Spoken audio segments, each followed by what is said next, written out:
How did you get to New York City? Well, I am from Little Rock, Arkansas. And so by the time I was in high school, I knew that I wanted to act professionally, that's what I wanted to do.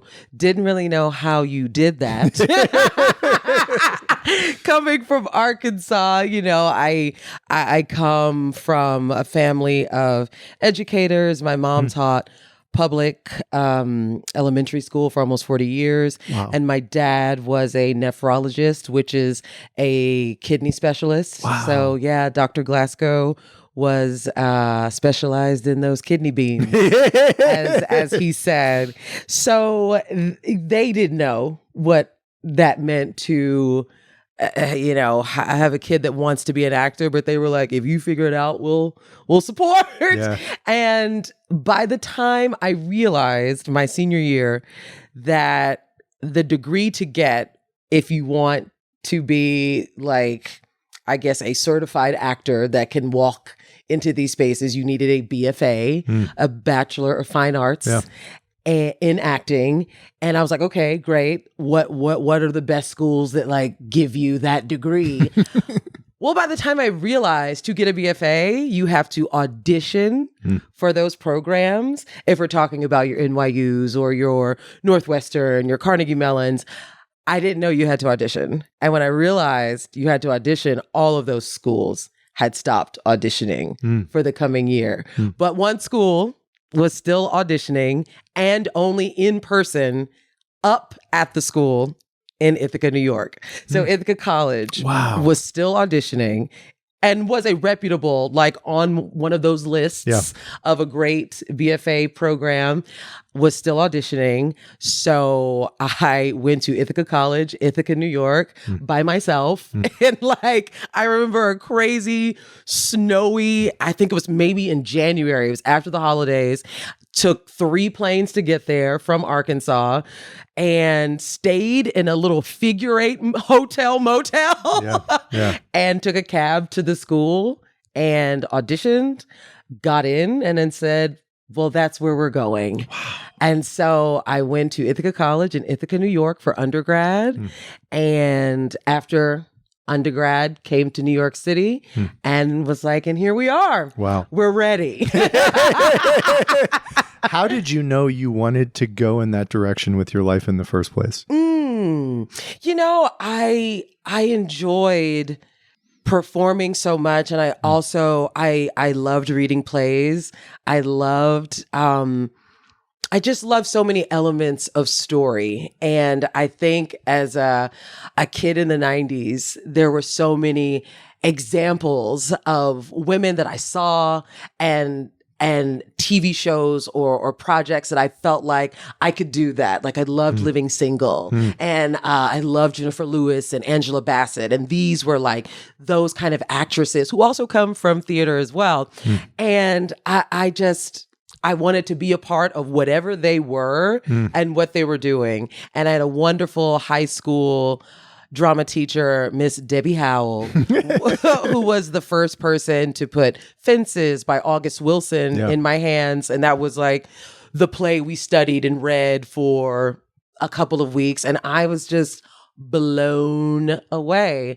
I was just like, this is amazing literature. This is so poignant and potent. And I just was like, I want to be a part of whatever creates this. Yeah. Did you get involved in acting from the time you were a little girl or in high school? I wasn't. No. I started seeking out things in the community like junior high, high school. There was an Arkansas Children's Theater where I did a production of Charlie and the Chocolate Factory when I was 13. And there was also, some community places called the Weekend Theater where I did a production of For Colored Girls Who Have Considered Suicide When the Rainbow Is Enough by Nizaki Shange.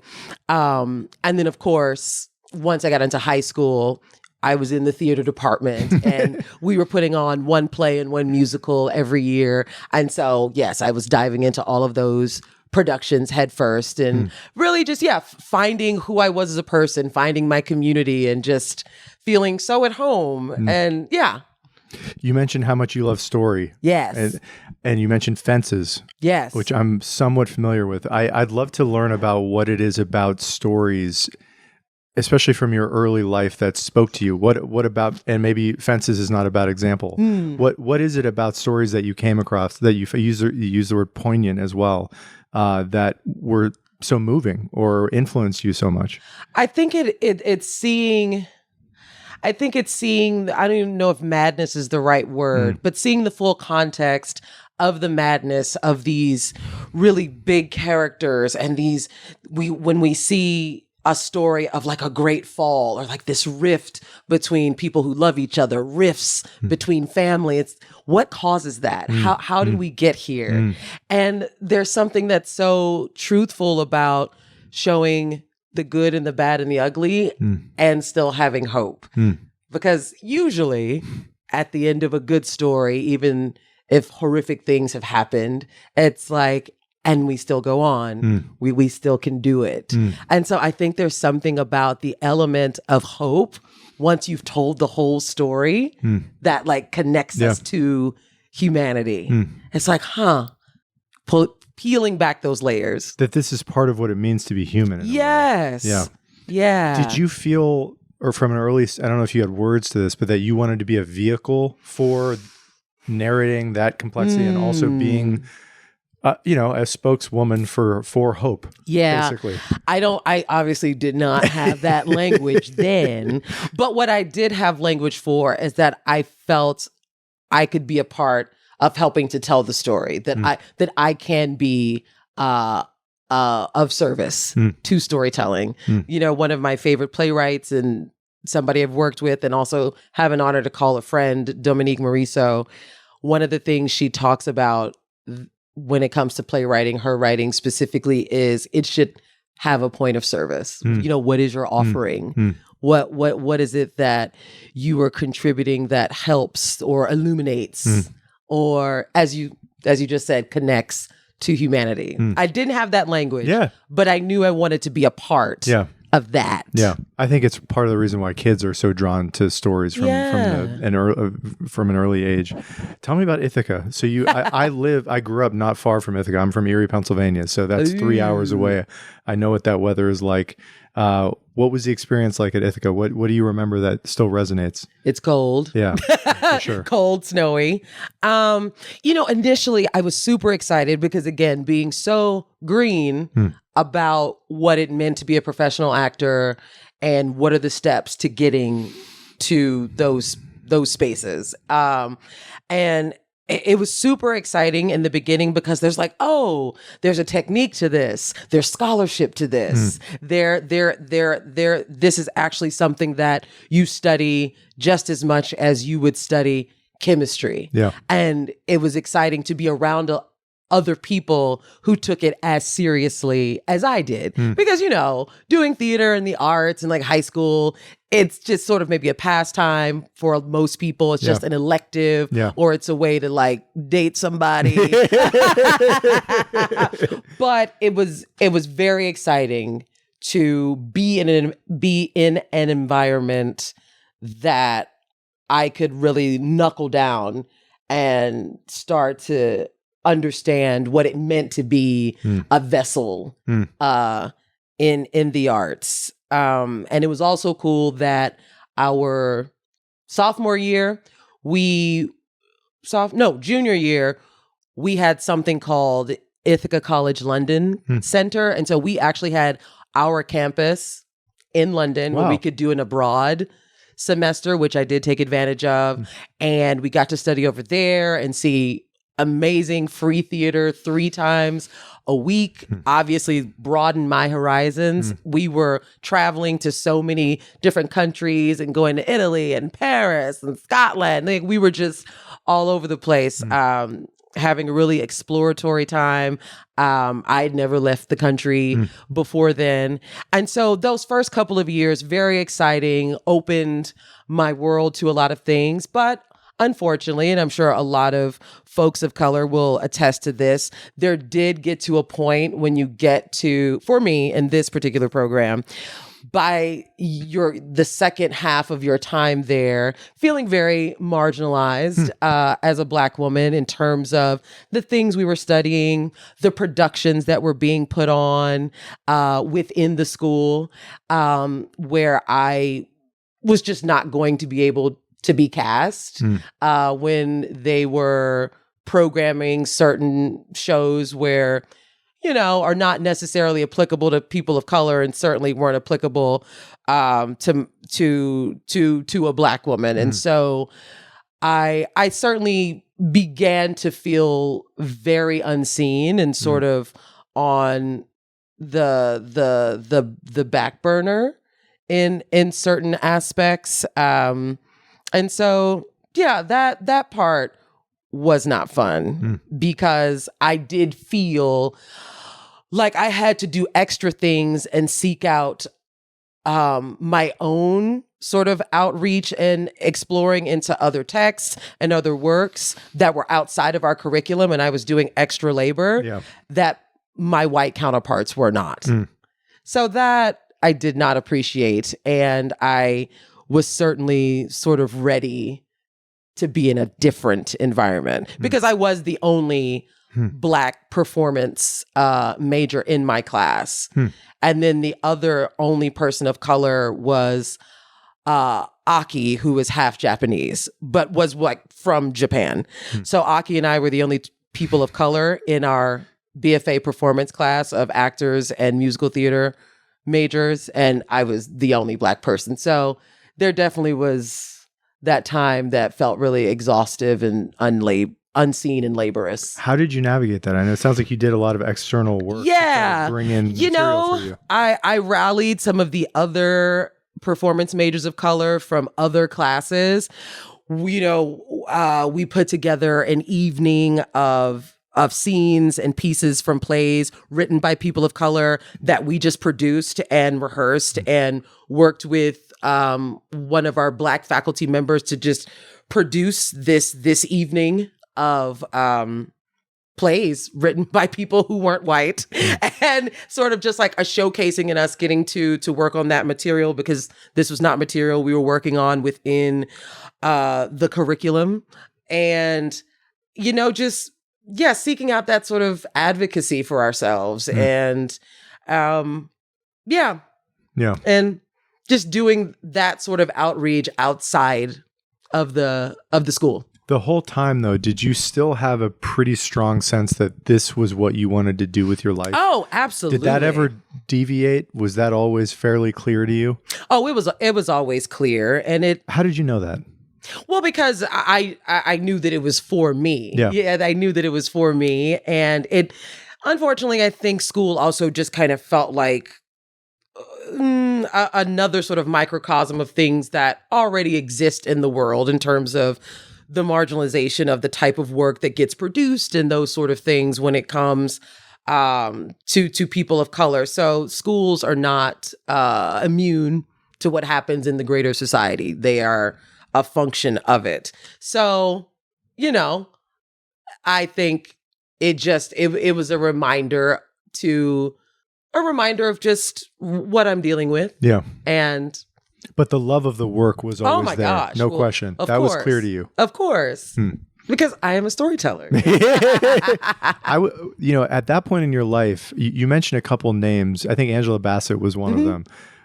For, if you could imagine the kind of plays at that time, the roles you would dream of performing one day, potentially in New York, what were those? What were I mean, as I mentioned, I obviously wanted to play Rose in Fences. Obviously, it was going to be a long time before I was old enough to do that. But she certainly was one of my North Stars in a way. And yes, Miss Angela Bassett has done it on Broadway as well. She has. So I think that was one of those big like ahas for me, for sure. Dream. Yeah. So you came straight to New York from Ithaca when you graduated? Yes. I would love to hear about what you did to try to help give yourself a shot to actually be a working actress and an artist in the city. Did you have work lined up? Did you have connections here? How did you hit the ground running? Well, one, the benefit of being in these BFA programs that you have to audition for is that you will get a showcase in New York City for casting directors, for agents, for managers. It's something that happens, across the country and in all the major markets for these BFA programs.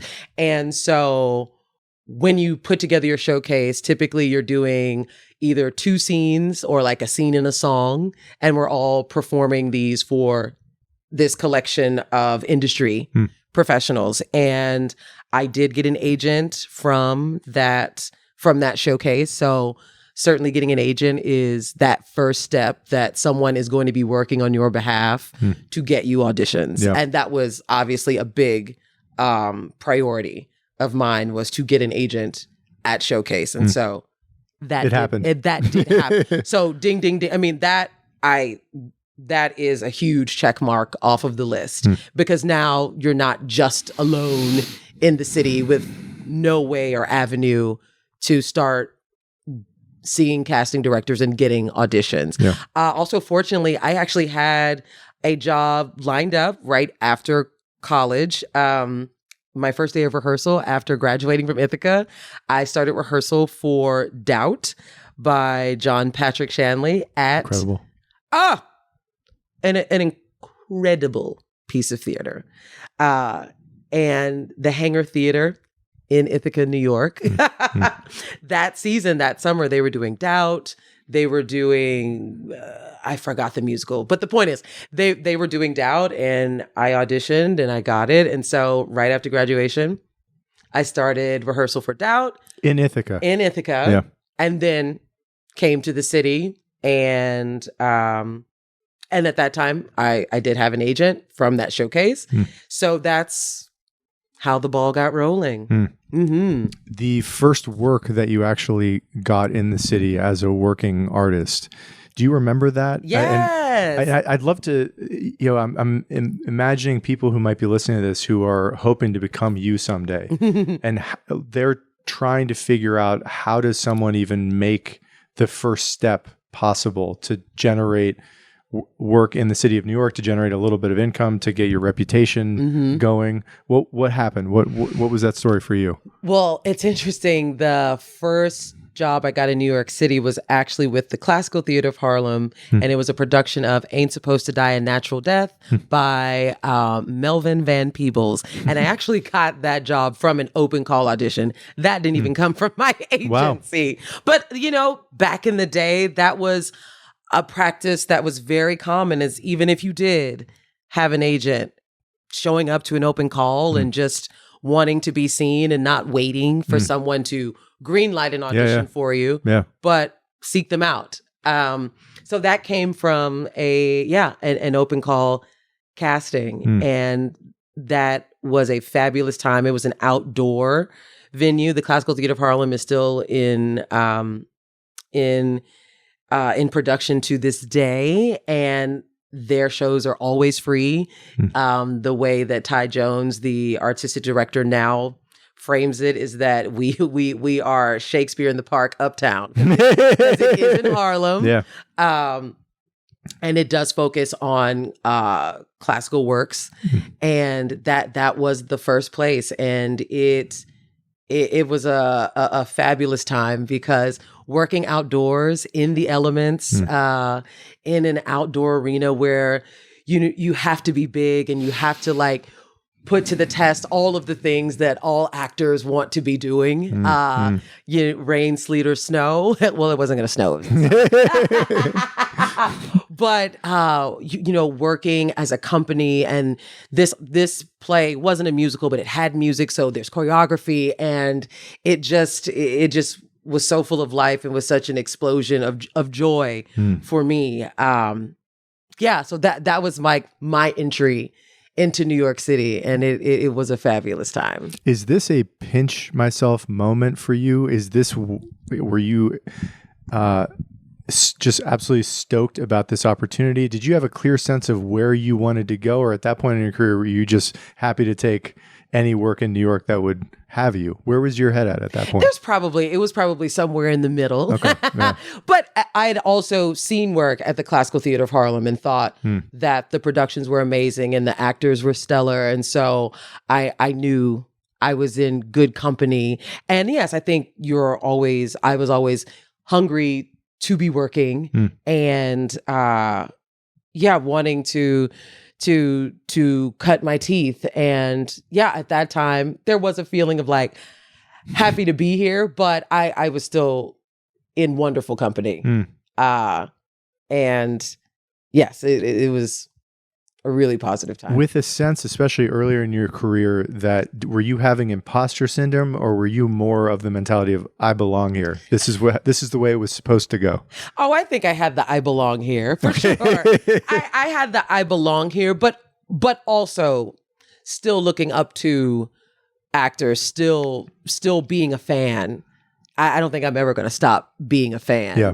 I'm always a fan. I mean, I'm a fan of people who are my peers and people that are younger than me, because when you see people being beautiful storytellers and like standing in exactly what they're meant to be doing, it's such a beautiful thing to watch, and to even be in close proximity to it is an honor. So, definitely felt like I'm supposed to be here, but always a fan. Always a fan. And where did your career go from there? And I'd love to hear as well, and this is sort of the nitty-gritty realities of being a person living in New York. Yeah. How did you make ends meet? How did you actually pay because so many people here want to be creative. That's why they come to New York, but it's a very difficult city to do that in because of the reality of the rent expenses and all the other things that come with living in New York that make that difficult.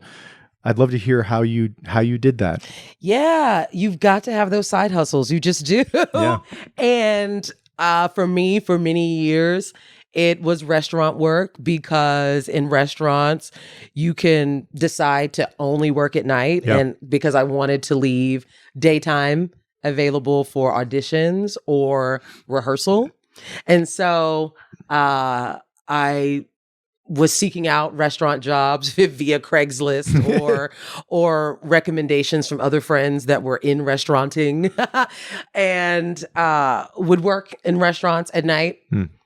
It was good, fast money, and when you're young, it's nothing to work to 1 or 2 o'clock in the morning and make $1,000 a night, $500 a night, and figure the rest out. Yeah. Yeah. And that was the way you survived for a while. Yes. Probably. Yeah. Yes. In between gigs, or when you would have that Monday off from a gig, I would probably still pick up a Monday shift when you're off on Mondays, just to have that cushion of cash. Yeah. Yeah. I would love to hear about any experiences you have, and maybe you just were able to bounce back from rejection very easily, but were there some roles in your career that you've auditioned for that still hurt because you wanted them so badly? That's not a subject I've explored much on the show, but this is it's true with, I think, life in general. With every success publicly that people have, there's so much other disappointment and striving that has probably gone into making something like that happen. And I'm curious if there's anything like that comes to mind for you. Yeah, I sure. There was a particular audition that I did think that I was very right for, was in the final callbacks. And when I didn't get it, I mean, it was a blow. I think the thing that made this particular non-casting was I was walking down the street and in Harlem, and someone stopped me and told me that I did so good in this particular show, and it wasn't me. But the actress that was cast, we did look similar back then. And I was like, oh, no, I wasn't in it. It wasn't me. That wasn't me. And they were like, oh, we're so sorry. And and the feeling I had, I said, see how close it should it could have been. But that situation ended up being okay, because I still ended up working with that playwright again later on a different new piece.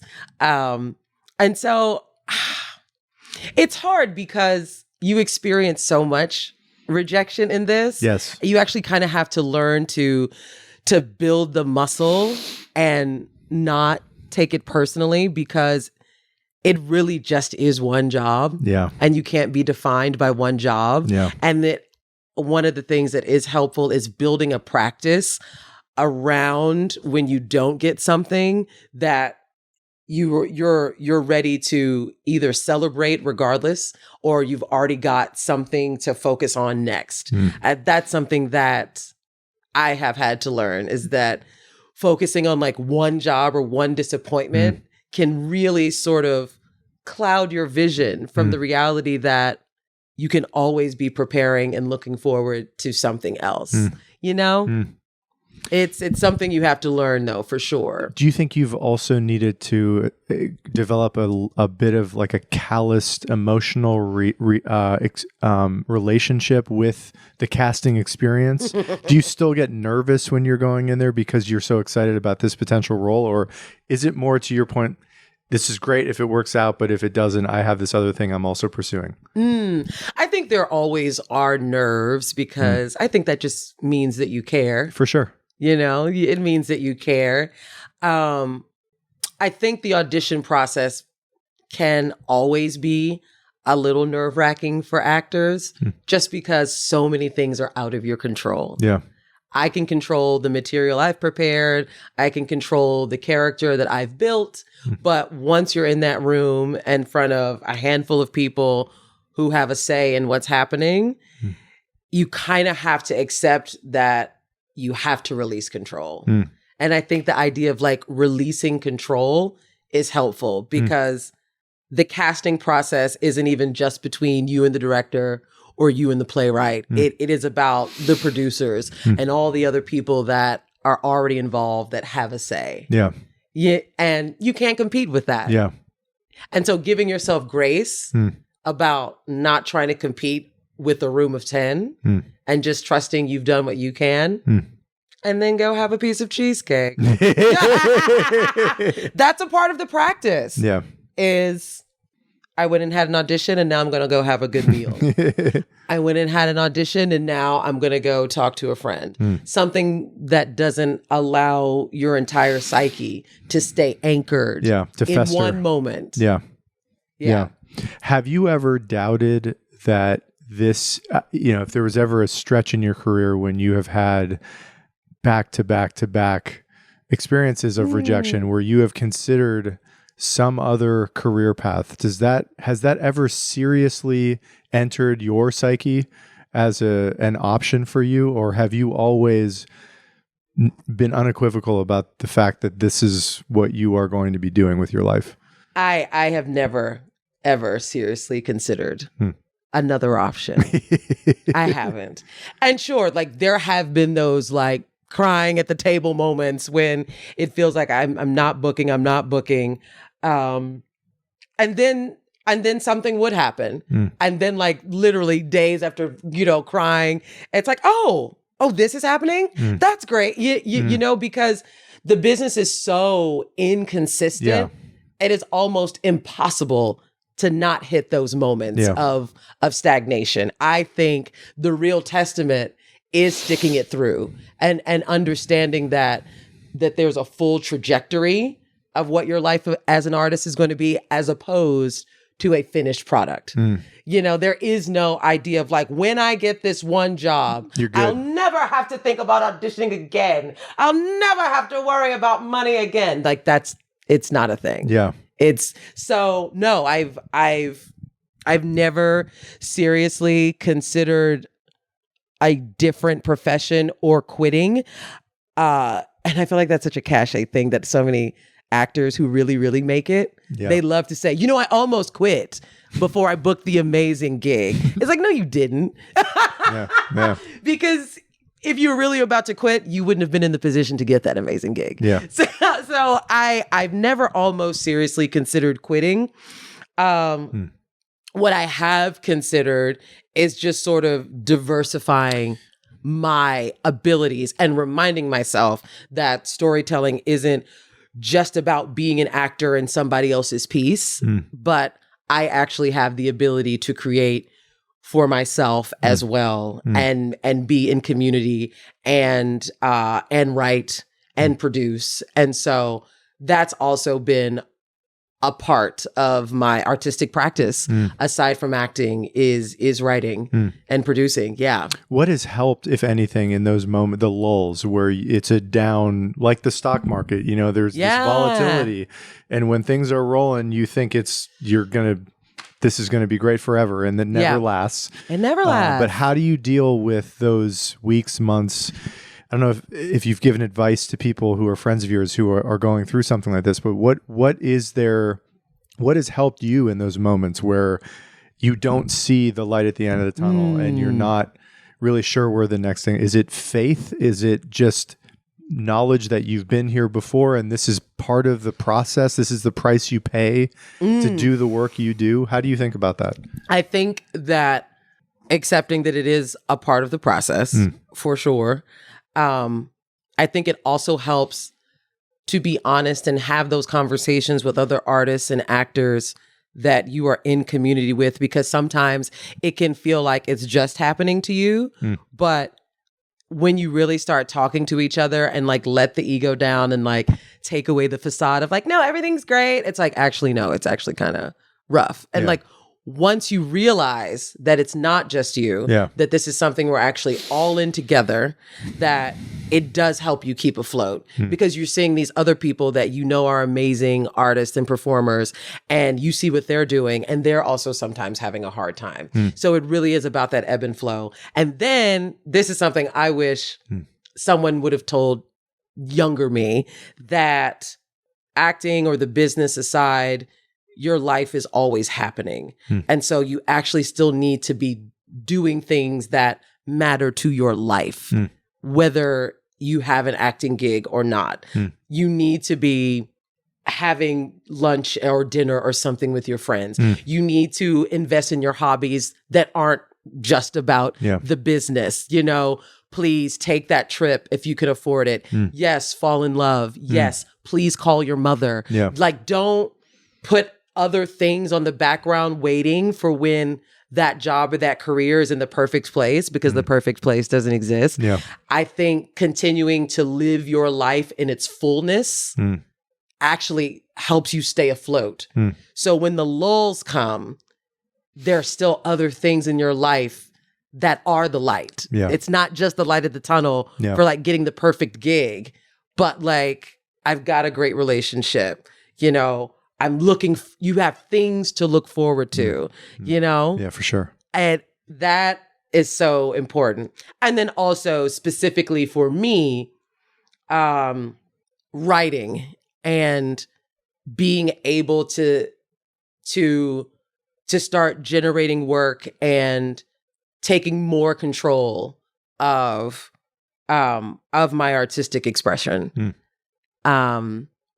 Because I think a lot of times as an actor, you can feel like you don't have a lot of control, or you're just waiting for somebody else's show, somebody else's project to push you forward, as opposed to, I actually can make a contribution in like a different way. And I can be the person that is creating that work, you know? So writing has become more of your daily habit, your output? It has. What do you want to write about? What has come to mind that you want to say? Well, what I have been writing, there were periods pre-pandemic when I was in collaboration quite a bit with an ex in writing and producing short films, and we were in some pretty reputable film festivals, and one of the pieces that I wrote was centered around a queer young man who runs into his father in the elevator in his apartment building after not seeing each other for years and years. Exactly. Great idea. And sort of like, what does this look like now that he is an adult. The rift did happen because of, you know, his father's non-acceptance of him being a queer man. And they're sort of reestablishing of a relationship as the dad now has a much younger son that he doesn't even know. So, and that film was also inspired by a dear friend of mine named Leland, who unfortunately did pass away. He knew about the film and it was dedicated to him. But I am always interested in stories about families and those rifts and like, what does healing look like? What does hope look like? You know, that I think that's always my guiding star in storytelling is, what does hope look like? And most recently, the journey I've been on with writing is a play that I've written called Jennings versus Brown, and it is largely inspired by true events in my family. It is a full-length play, and again, exploring the larger context of a lot of the rifts in my family and what does hope look like on the other side of it. Currently, I am a semifinalist for the Terrence McNally Playwriting Fellowship with this piece, which is super exciting. And I'm also having excerpts of the piece being read for the Classical Theater of Harlem's Playwrights Playground reading series on March 30th. And so, when I am writing, I want to pull back the lens of what is that wound that started our discontent, and how do we repair? How do we see each other a little better? What are the conversations that didn't get said that really need to be talked about now? And so, I'm really deep in the development of this piece. So well put. Well put. How do these ideas generally come to you? Do you tend to saturate on a theme like that for years, and then you sit down for a month every morning for 3 hours and it just pours out of you? What does that process look like? Maybe for this one specifically. Yeah. For this one specifically, it was both. It was both, because I knew that I wanted to write a story about family. And unfortunately, the seeds for this story started getting planted because my grandmother passed away, and she passed away in 2024. And a lot of contentious things started happening within my family and in the aftermath of that. And a lot of that tension was actually precipitated because my dad passed away in 2019. Oh, man. And so just looking at, I obviously was experiencing a lot of grief, and I was very hurt and disappointed by the behavior of people in my family after these major deaths.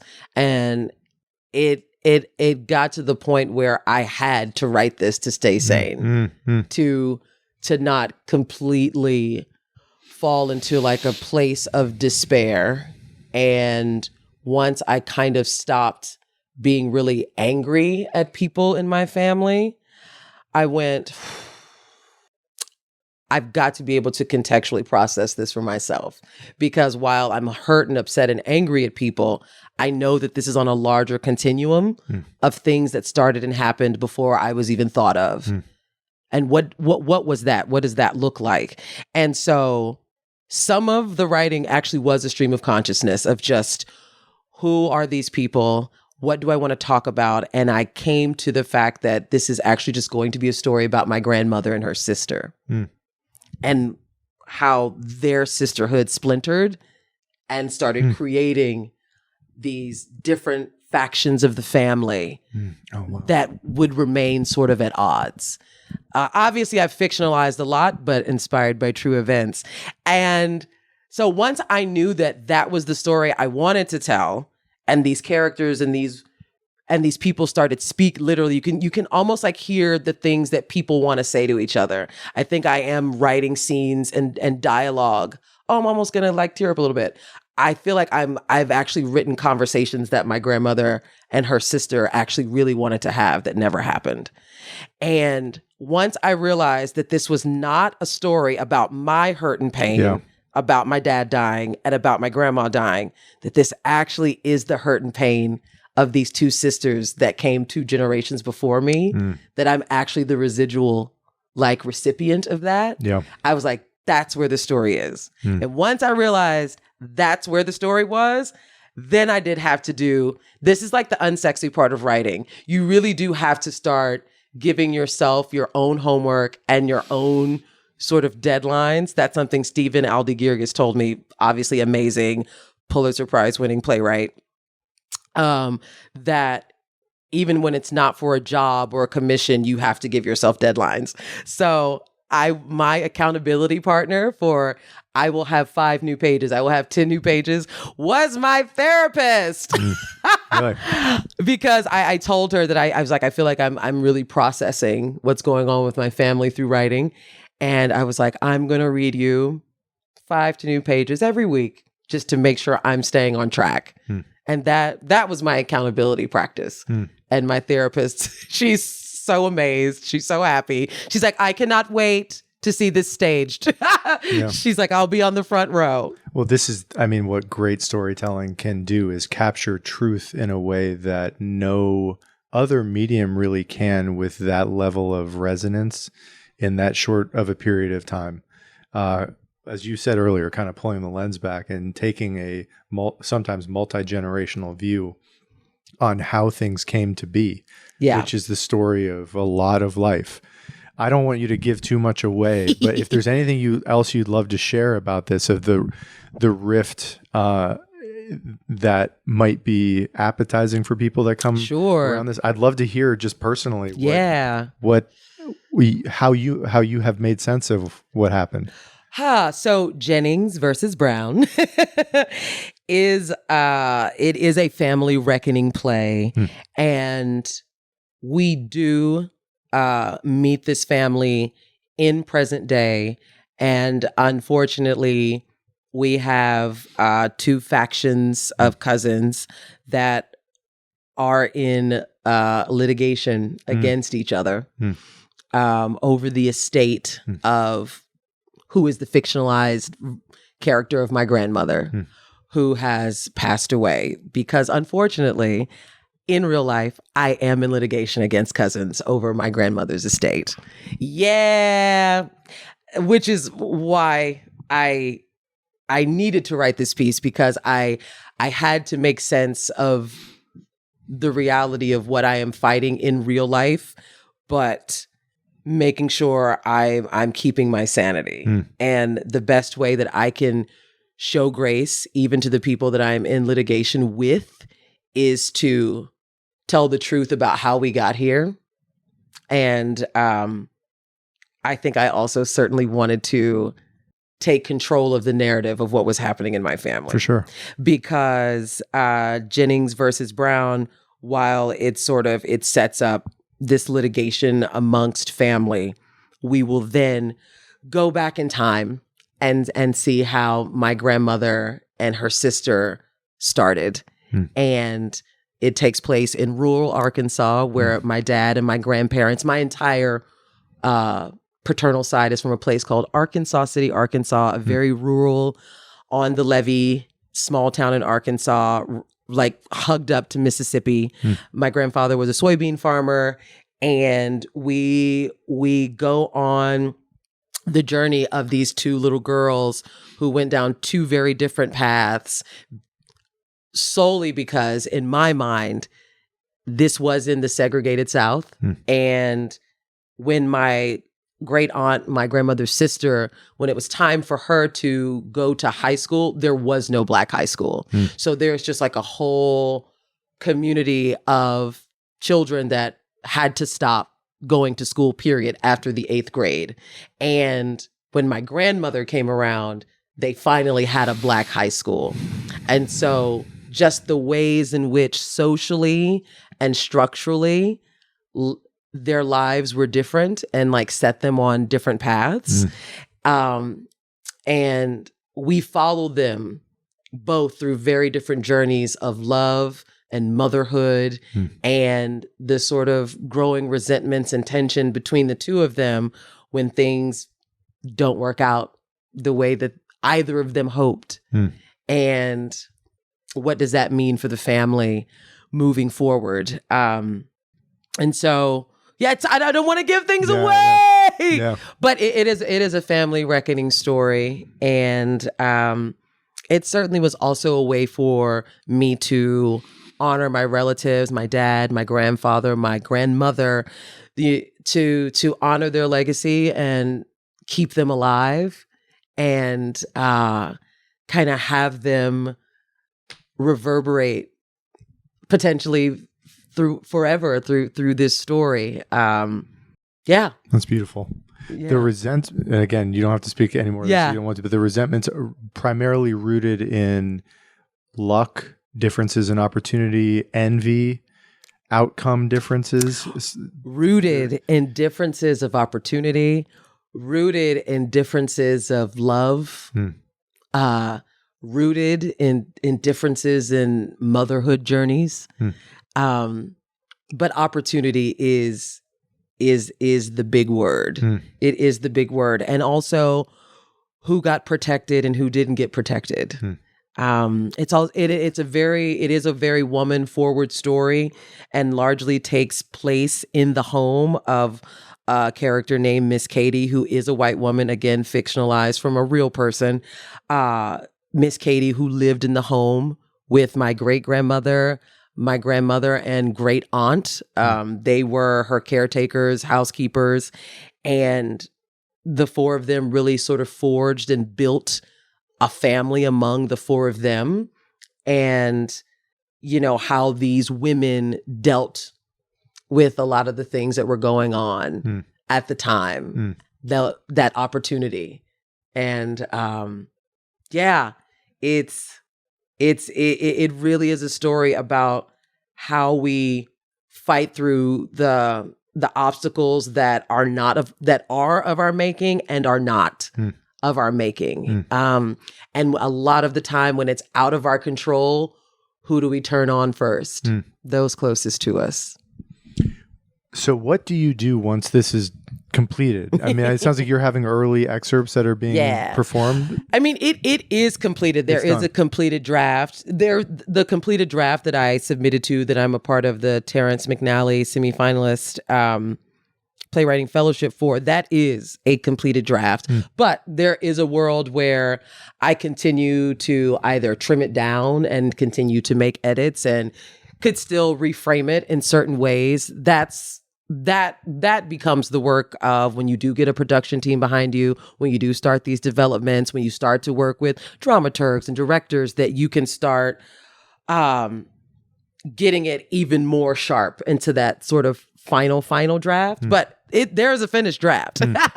But when you start having these readings is when you can start getting more clarity about, okay, what does work, what doesn't work, what do we want to frame, maybe what do we want to lose, and just really focusing in on where the story is going to go.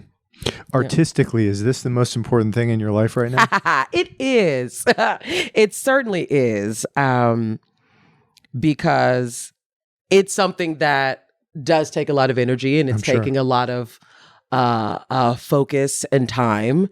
And so, yes, it is the most important thing. And as we spoke of before, I do think it is my greatest point of service. I think it is something that will be very familiar and helpful and healing for a lot of people. I had an informal reading of it with a group of other artists, brilliant actors and friends, Eric Berryman included. Yes, Eric. Gentleman and a scholar. Yes, a gentleman and a scholar. We love Eric. And I have had an informal reading with other actors, and they're very excited and supportive, and they were like, whenever you need us, whenever there's another round, let us know. So I think I'm on to something that is I think it's moving and touching, and I think a lot of people will see their families in this. Yes. You know?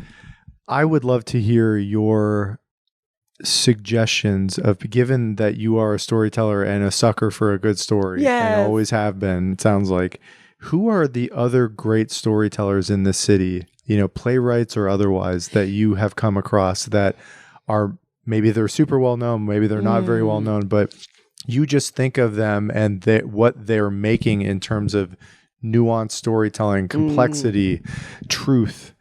Who comes to mind, if anyone? That actors, playwrights, or mostly playwrights, people who are actually creating the words, the story. Nicole Salter is one of my favorite playwright actors. She is an actress as well, but also a playwright, Obie award-winning playwright. She had a beautiful piece called Torn Asunder at Luna Stage. I think it was produced in 2024, and it was a really beautiful piece that was a commission that was about formerly enslaved people trying to find loved ones after the Civil War. There would be all these ads and news and newspapers, you know, looking for loved ones that were sold away and during that time. And we follow this one couple that have been in search for each other for a long time, and then finally the woman of the pair actually finally decides to move on and remarries and has more children with a new husband. She and the first husband had one son who's now like an adult. And when they finally reconnect, she's remarried. And it was probably one of the most heartbreaking things, because they'd been looking for each other for 20 years. And then when they see each other, their son is an adult and they don't know where he is. And she's got this new family. And as much as she wants to, oh my gosh, reconnect with you, she's like, I can't leave these children and this man. It like sent chills down my spine. But that's Nicole Salter. You see, family. I'm a sucker for family stories. Nicole Salter, she's brilliant. Who else am I really loving right now? Why is she the only person that's sticking out to me right now? Oh my gosh. And Guzzy right now has a play. Oh, it closed this weekend. It's called The Monsters. And again, another family play. A couple of UFC fighters that are brother and sister.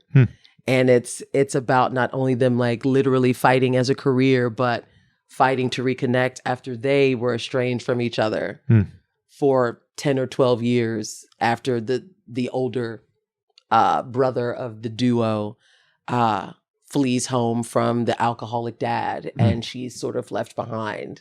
And when they reconnect later as adults, and she wants to follow in her brother's footsteps in the UFC fighting world. Yeah, this just closed last night. MTC, The Monsters. And Guzzy, she beautiful playwright. She's amazing. Who else? And Guzzy, Nicole Salter. Those are the two women that are like coming to mind right now.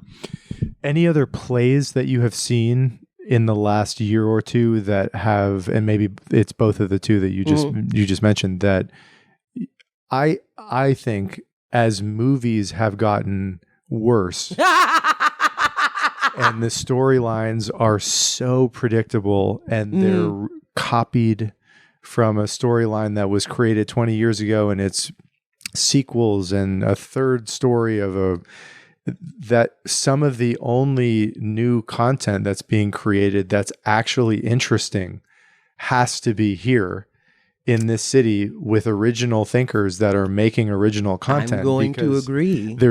I just don't find, I may find 2 movies a year that I walk out of and think that is an incredible narrative arc that was just put on screen. But I really worry about the future of the culture in a lot of ways, because the films I grew up watching that shaped me massively feel like they're from a different era now because they were original and they weren't trying necessarily to be a blockbuster. It was looking for a niche audience to probably make enough money to make the money back that it cost to create the material in the first place. I don't know if you have anything to say about that. Oh, I agree. I do think there's something that's happening in the film industry where there is something that's very formulaic and everyone's interested in a particular product. And I think the product is heavily curated by what is already happening in the algorithm, whether it is social media, where it feels like they've already planted what they want people to want. And now they are just sort of making movies that fit into this idea of this is what you're supposed to want, this is what you're supposed to like, and this is what you're supposed to look like. And you kind of just keep getting fed this same formula. The movies now,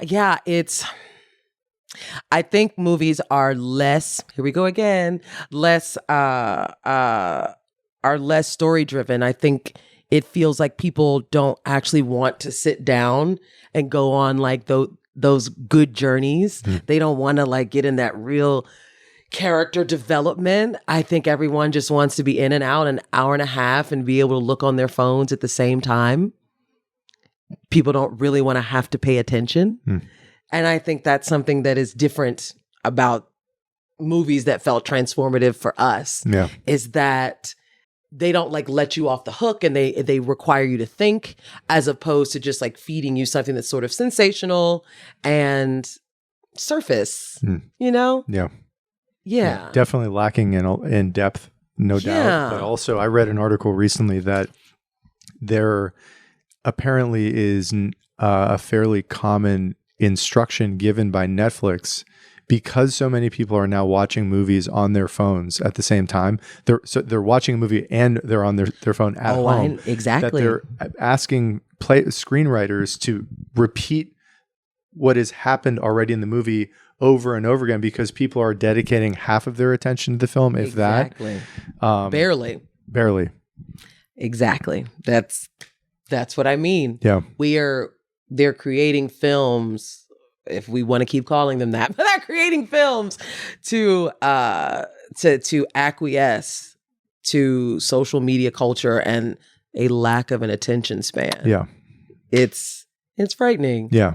You know? To me, there is, speaking about hope, there's something I think my belief is that the analog experience of a phone-free, human theater-based venue is so different than the digital hallucination that most people are now living in for most of their waking lives, that I hope that eventually will, people I think eventually will wake up to the fact that this new reality of being distracted most of the time is not a particularly pleasant or expansive state to be in, and that there could be a renaissance of theater production coming in our lifetime. I could very well be wrong. I hope so. But that's sort of where it's a big reason why I wanted to live in a place like New York, where there's so much of that going on. For sure. And again, with my current piece as it is right now, Jennings versus Brown is a long play. Like it does harken back to, it's going to be over 2 hours. There's going to need to be an intermission. We're going to go through some generations. And that is the kind of theater that I fell in love with, that I do think is helpful to the art, because, well, one, there is an art to writing and storytelling and giving people a full experience. I think we've gotten to a point in the culture where there is a desire to have like that tight 90 minutes, no intermission, get them in and out, which can be lovely. I do love a tight 90-minute play. Same. If you're gonna give me the heat. If it packs a punch. Oh, if it packs a punch, give me that heat.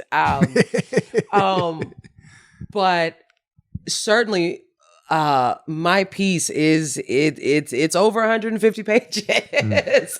And because as it stands now, I think that's what best serves this story of hope. And that is something I am a little nervous about in terms of as we get down the line, if we're talking about programming and if we're talking about getting produced, will people be on board to throw up a 170-page piece? It'll probably get trimmed from that. But you know, are we ready to hold an audience's attention span again in that way? Yeah. I would love to close with the question. This has been fascinating, and I before I ask you this, I really respect the work you're doing because I do think it's just extremely important. I think it helps give people who are not reading fiction the ability to just become a more sophisticated person when you see a play like the one it sounds like you have created, to be able to understand the complexities and the time that is probably, if you're interested in truth as I am, and really understanding how things have come to be, it's a great vehicle through which to try to approach that. The movie I kept thinking of when you were telling me your story, which is one of the best films I've seen in years, is Sentimental Value. I don't know if you've seen that. It was the only foreign movie nominated for Best Picture, and it is a generational family story. I think you might love it. It's Norwegian. I am going to watch it. That might be right up your alley. Yeah. And I think it had a lot of the elements of that's why it has stayed with me, is because it's so different from what is generally put on screen nowadays. So anyways, I just want to put that on your radar. That's interesting. A few people that have read the script or were a part of the reading, they also said, have you thought about this being a movie actually / an episodic? Because, they said that the elements and chapters within the play, they said this is easily an episodic or a movie. I said, perhaps. But as it lives right now, that's where the journey is. But I'm not against it. Yeah. I'm not against it because I think it can be served in that way as well. And like you said, to me, the most helpful way to get to hope is truth.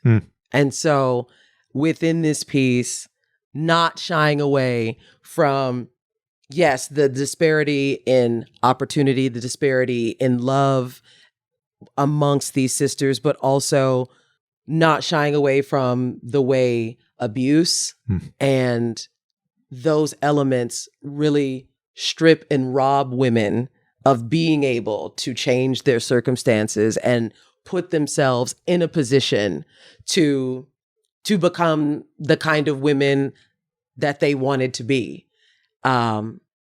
So, yeah. Yeah. I love to close by asking guests how they think about the word success. Ooh. And I would love to ask you that. If we were to talk in a year or 2 years from now or more, when you think about the future as a creative, as an artist here in the city, what does that word mean to you? What does that look like? I think success looks like being able to create work or participate in work that makes you feel proud to be an artist, that makes you feel proud to work on things that help people, that inspire people, and help to pay your bills. And help to pay your bills. And listen, mind you, I'm never going to deny that part of it. Yeah.